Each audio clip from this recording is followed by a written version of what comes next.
People secretariat پیالہ چوک بھکر میں شہید محترمہ بینظیر بھٹو کی 18ویں برسی عقیدت و احترام کے ساتھ منائی گئی۔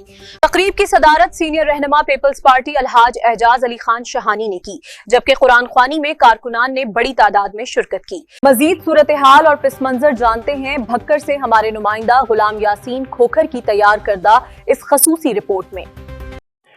پیپلز سیکریٹریٹ پیالہ چوک پر بینظیر بھٹو کی 18ویں برسی زیر صدارت سابق ضلعی صدر اور سینئر رہنما پاکستان پیپلز پارٹی الحاج اعجاز علی شہانی عقیدت و احترام کے ساتھ منائی گئی۔ اس موقع پر پیپلز سیکریٹریٹ میں قرآن خوانی کا اہتمام کیا گیا، جس میں جیالوں اور عہدیداران نے کثیر تعداد میں شرکت کی۔ رپورٹ غلام یاسین کھوکھر اور آپ دیکھ رہے ہیں آج تک۔ پیپلز سیکریٹریٹ پیالہ چوک بکر میں شہید محترمہ بینظیر بھٹو کی 18ویں برسی زیر صدارت سابق ضلعی صدر اور سینئر رہنما پاکستان پیپلز پارٹی الحاج اعجاز علی خان شہانی عقیدت و احترام کے ساتھ منائی گئی۔ شہید محترمہ بینظیر بھٹو کی برسی کے موقع پر پیپلز سیکریٹریٹ میں قرآن خوانی کا اہتمام کیا گیا، جس میں جیالوں کی کثیر تعداد نے شرکت کی۔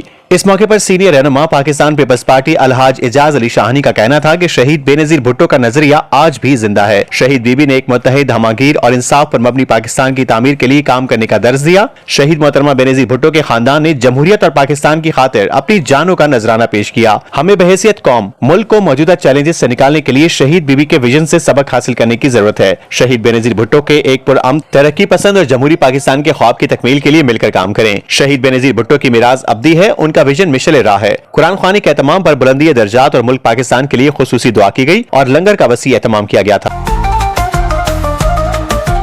آج تک نیوز، خبر سچ کے ساتھ۔